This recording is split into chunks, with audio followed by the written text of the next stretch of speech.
All right, welcome in to another episode of Carps Corner. Cleaning up the draft, talking a little bit of transfer action, see where everybody went. Um, who for Ohio State is leaving, who's coming in. So there's a lot of stuff actually to get to and talk about, as there's been decent amount of movement with the portal, and where some of the players are going to be going and who the Buckeyes are going to be bringing in. So we will start with the draft, wrap some of this up. So you had Zach Harrison go to the Falcons, middle of the third round on Friday, and I think that's a pretty good landing spot for him. Thought high end, maybe in the second, low end, maybe middle of the fourth. And so he kind of hit right there in that sweet spot of where kind of people thought he would go. And for a guy who came in with Zach Harrison, who was a 5-star recruit and Olentangy native, Central Ohio guy, coming at defensive end, coming off Joey Bosa, Nick Bosa, Chase Young, and everybody thought, okay, this guy's a 5-star. He should be just like those guys. Those guys were all generational players in college. And it's crazy to say that, and when you stack them back to back to back, especially the Bosas, and then Chase Young obviously played really well, and hopefully he gets healthy in the NFL and can produce at a high level. But it was almost unrealistic expectations. And Zach Harrison got to Ohio State and was a tremendous athlete. And everybody was just waiting. You saw the height, you saw the length, you saw the power, the mass he was able to put on. Everyone knew about the speed, but he had to develop himself as a pass rusher. And everybody develops on their own time. And I was glad that Zach Harrison came back for one more year, because if you saw the potential, it never really matched the production to that point. But this last year, he was probably the most productively consistent D lineman. And you expect that out of your seniors. And he showed a lot of people the flashes that he had before. He flashed a lot more and was a lot more consistent throughout games. And so if he continues to improve on that trajectory, I expect big things from Zach Harrison in the NFL. He has all the physical traits you're looking for. And it's just going to be up to him now to continue to develop those pass rush skills, becoming, a big, strong, physical defensive end. Dude, the guy can probably be 275 pounds, and a classic 4-3 defensive end that can hammer on tight ends, make sure he stops the run, and then also provides you a lot of pass rush, because he has a massive frame to be big, and we know about the speed. It's just going to continue to come down to refining his technique, and we've watched him get better and better each and every year. And so I'm really proud of Zach Harrison. He's one of my favorite guys. He's a really smart young man, and I think he understands what he needs to do, how it needs to get done, and I think he'll get it done and take care of that business in that way. DeJuan Jones slides a little bit. And the next two guys we got going to the Browns, which is good. I think Dowand Jones in the 4th round is great value for Cleveland. If you're a Browns fan, you feel good. He's a big dude. He's physical, prototypical right tackle. He's a dominant, absolutely dominant blocker on the right side when you look at it in the run game. But what he needs to improve on a little more is he can get a little head heavy in the pass game. His feet can go dead when he starts leaning forward. And so he can be susceptible to some push pulls, some speed rushes, things like that. He has the ability to get it done. It's just going to be for him continuing to focus on bending, sinking his hips, bending his knees, and being able to keep his weight down. And that is probably the biggest problem that he had, is the fact that he weighed in the 360s, for the combine, and then didn't weigh in on pro day. It was rumored he weighed in Cincinnati down in the 390s, and he's a huge man. He can carry 360 pounds. Probably be better served playing about 345, 350, but he can't be near 400. And that's just, it stinks. That's the reality of it. And he's got to watch his weight. He's got to eat better. He's got to make sure he is keeping up with his conditioning. If he does all those things, I think DeJuan Jones could be a Pro Bowl right tackle and could play for 10 years. And I think Louis Riddick said it in the draft where, hey, this guy could be a Pro Bowler in 3 years, or he could be out of the league. And that's kind of where it could be with DeJuan, because I don't know if you're going to really get in between. If he does what he's supposed to do, he's going to be really stinking good. And if he doesn't, no one's going to want to horse around with a guy that weighs 400 pounds and doesn't need to, and has made a choice that's how he's going to play, because you can't get it done at that, not in the NFL. And so he did it his senior year. He was able to get down. You know, he was working with Maradi. He was on his meal plans. He was taking care of himself. And guys, I tell all the young guys this all the time. It's really hard to maintain your weight when you're older. So if you can't do it when you're young and your metabolism is running and you're not beat up and you're physically in really good shape so your joints don't hurt and you can go out and do extra cardio, you can do all this stuff. The challenge is when you get to be old, you start getting over 30, it's like, all right, man, your joints are starting to calcify, you got arthritis, you have little nagging injuries. Oh, and by the way, your metabolism slows down a lot. And if you're still playing at that point, you got a little coin in your pocket and it's easy to go out to eat all the time. You don't have to worry about not spending money. You go to these nice restaurants, meals, you eat, you drink, and then you got to always think to yourself. My rule was you got to pay the piper the next day. I'd get up, you go to a big meal, eat a lot of steak, a lot of red meat, heck, get some dessert, go splurge, go for it. Next day, you're getting up, you get a workout in, get some cardio in, make sure you're flushing that out of your system, and so that come Monday, you're good to go. And so he's going to have to learn that. He's going to have to learn that discipline. I think he can do it. He's shown he can, but it's just the discipline and the consistency to be able to get it done. And lastly, we'll throw this guy up here, Luke Wypler, who decided to come out. He probably could have used another year of seasoning. Would have probably helped his draft stock, but Luke Wypler goes to the Browns in the 6th round. Now, Luke Wypler is as a center, and so really exclusively. Maybe he could find a way to play some guard. He's not the biggest dude in the world, and so they're going to want somebody bigger to usually be in those guard spots. Now, went in the 6th round. Corey Linsley went in the 5th. He went to a good situation. He was able to earn a starting job and become a Pro Bowler and be one of the highest paid centers in the NFL. I think Luke Wypler has that potential.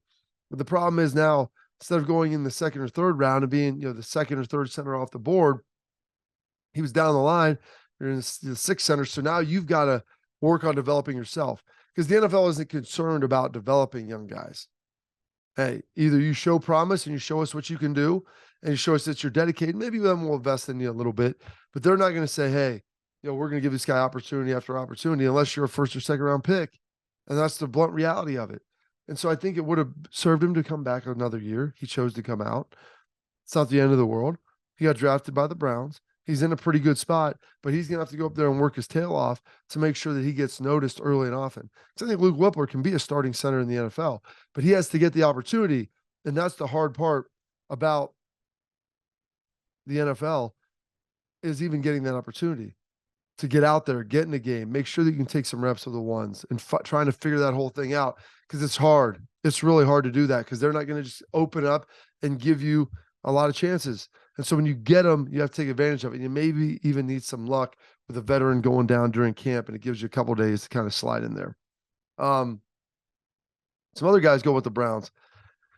Tanner McAllister, nickelback for Ohio State, transferred in with Jim Knowles from Oklahoma State. He'll be signing with Cleveland. I like Tanner McAllister a lot. He didn't get invited to the combine, which I don't understand why. Ran pretty well, looked good at pro day, in great shape. Really a top quality kid. Do all the right things. I think he has a good shot to make this team.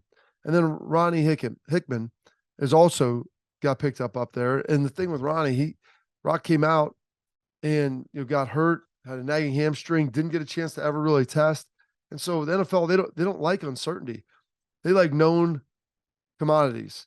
And if you can't test or do anything, it's going to be really hard for them to put a value on what you are. And so, Ronnie, I don't know if he's the fastest safety you're going to find. He's very instinctual with the ball. He'll be good around the box. You just got to get him down there in the box, let him make tackles, good in the run game, can provide some man coverage, I think, on tight ends. I don't know if you want him in the half a lot or in the deep middle, especially playing the middle third. Like, that's probably not his game. But if you can get him down to the line of scrimmage, I think he'll be all right. Cam Brown goes to the Chargers. Cam didn't necessarily run all that well. I think his Achilles, still probably bothered him from when he tore it last season. But he goes to the Los Angeles Chargers. And they're a team that's in rebuilding mode. And they've got a lot of guys with big dollars. They don't have a ton of draft picks. And so if he shows them something, that's a great opportunity to make the team because they will have lower round drafted guys and undrafted free agents make the team simply due to their cap situation as they try to soft rebuild, relaunch, and try to squeeze the last couple of years out of Matt Stafford. And then Jerron Cage going to the Saints. Saints got a ton of D linemen, but you can always use more, and they're always trying to get younger there, so not a terrible place for him to potentially go. Some potential news here in the transfer portal. Couple guys leaving from Ohio State, 2 wide receivers that are going to be second-year players. Caleb Burton and Caleb Brown. Both of those guys, kind of specific position stuff. Neither one of them had, a huge impact their freshman year. You look at the guys above them, Marvin Harrison, Julian Fleming, Emeka Ibuka, Jaden Ballard slid in there. He played well. Xavier Johnson. Now, a lot of those guys are going to be gone after next season, potentially. So it could open up. But then you start looking at the guys behind them, Cardinal Tate and some of the guys in their own class as well. And, Ennis is coming in. He plays in the slot, which could hamper him as well. So that's going to be a tough row. And so So I understand why they would decide to potentially go. And, Heartline's very frank and honest with those guys. And so Caleb Burton announced last week. Now Brown hops in there as well. And I think they still have 11 scholarship receivers that'll be on the roster this year. So they're still pretty heavy. They've got a lot of good ones. They'll be fine. Guys potentially coming in on the other side of that window. Look at this. As we throw this up here right now, take a look. San Diego State transfer, Josh Simmons, committed to Ohio State, started all 13 games at right tackle for the Aztecs. Now, everybody knows they brought in Tegra Shabola, and he was competing at right tackle there. And so he was looking okay, not necessarily great. They've got some other young guys in there, and it's like both those guys have a lot of eligibility left. Josh Simmons, he's played for 2. This will be his 3rd, but he'll also have 3 years left remaining. And so he can leave after next year, but he could also stay for another couple years as well. And so that'll give him some of that flexibility of, however well he plays. And if he plays as well as everybody hopes, then maybe he does go. And you've got some young guys that can then slide in there and be able to fill that void. But that's big for the Buckeyes getting him in as a transfer, because the right side of that offensive line was definitely a problem area coming into the season, or coming out of spring rather. And you want to make sure you get that solidified. So maybe Shabola, who knows, one of those guys step up. If not, you've got Josh Simmons. Maybe you could even play left. Fryer did a pretty good job over there, but it gives the coaches flexibility. Justin Fry is a really good offensive line coach, and he'll develop these guys. But sometimes when you're young, you're not quite ready to go yet. And this will give them some of that flexibility that they need heading into the summer, so it's not as worrisome. And make no mistake about it, Josh Simmons was the best right tackle in this second portal window. So Ohio State getting the guy that they wanted right there. Another transfer coming in here. We talked about this. The brother of Sonny Styles, Lorenzo, or Zoe Styles, committed to Ohio State. He's about a 6-foot corner. He played wide receiver at Notre Dame. Ohio State was recruiting him off the jump at corner. Notre Dame wanted him to play corner, but they said he could try out receiver as well.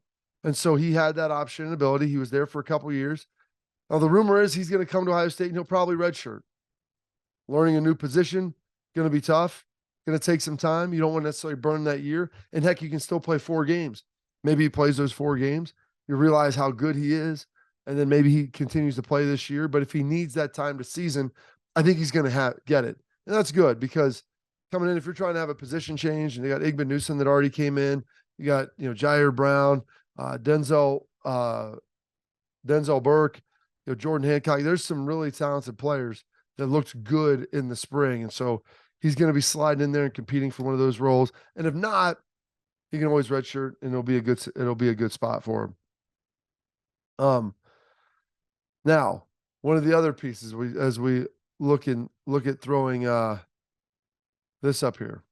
Now, one of the guys left, Taiwan Malone, the guy in the middle there, the defensive tackle from Mississippi State. Now, he was recruited by Larry Johnson earlier. He had played some baseball. He's a defensive tackle. Rumor is, I guess he's ready to put baseball aside and just strictly focus on football, but a very, very talented 2-sport athlete. He would be huge to provide depth inside. Mike Hall's in there. Williams is in there. They've got some good young players, but they have to continue to get better. And you always need defensive line depth. He would give them that third, fourth tackle to be able to roll guys through, which they desperately need. And so right there in the middle, it's Taiwan Malone from Ole Miss. He's the guy that could answer that question for him. A little bit other news. Circling back to the draft real quickly. Pretty good for the Big Ten. Big Ten SEC led the first round with 9 first-round picks apiece. Big Ten has the 32nd pick, so you'd almost say in the top 32nd picks, because Joey Porter Jr. goes 32nd to the Steelers since there are only 31 picks. He had 10 in the top 31, which was most, which was good. Will Levis goes right behind him, the quarterback of Kentucky, who was formerly at Penn State. But they spread it around a lot too. I know we talked about that in the last episode. That's a good thing. But then you look at the draft in total. 45% of the players drafted were either from the Big Ten or SEC. Big Ten having 54, SEC having 62. And so those two overwhelmingly the majority of the draft picks. And I think that's good to see. Big Ten closing the distance right there, where the SEC used to dominate with almost half the draft picks in the first round. Big Ten stepping up, taking care of business right there. And it's not just Ohio State. It's not just Michigan. It's not just Penn State. You got Northwestern. You've got Iowa have 2 first-round draft picks. Illinois, Maryland, all that. And so guys were getting smattered all around. Heck, 3 of Illinois' secondary pieces all got drafted in the top 66 picks. So it was good to see that. And then being able to make some moves there within the conference, and other teams starting to carry their weight a little bit. And then lastly, I want to throw this up here. And this is probably the toughest thing that I've seen. Listen, I know guys are young.